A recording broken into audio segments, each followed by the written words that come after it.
Well, when I became chairman of the committee in 2005, it was the first inquiry we undertook.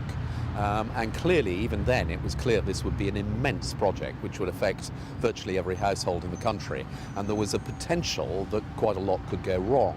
I think we fairly rapidly were persuaded that there were benefits, both to consumers in terms of the huge increase in choice of television channels which would result, and also obviously to the Exchequer in freeing up that spectrum.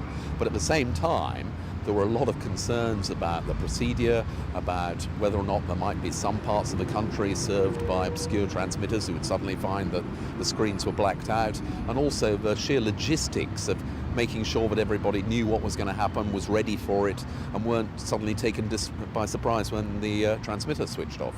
I think the perception is that it's gone remarkably smoothly. MPs, judge these things by the volume of complaints in our postbag, and I have to say there have been very, very few. I would like to think that some of the concerns flagged up by the Select Committee 4 or 5 years ago were then acted on, and as a result we managed to avoid some of those problems. But I think the project has gone remarkably well, particularly given the scale of it and the immensity of the task. Obviously we're not finished yet, but I think most of us felt that if the first big region went through without a problem, then that would suggest that the rest of the country should follow.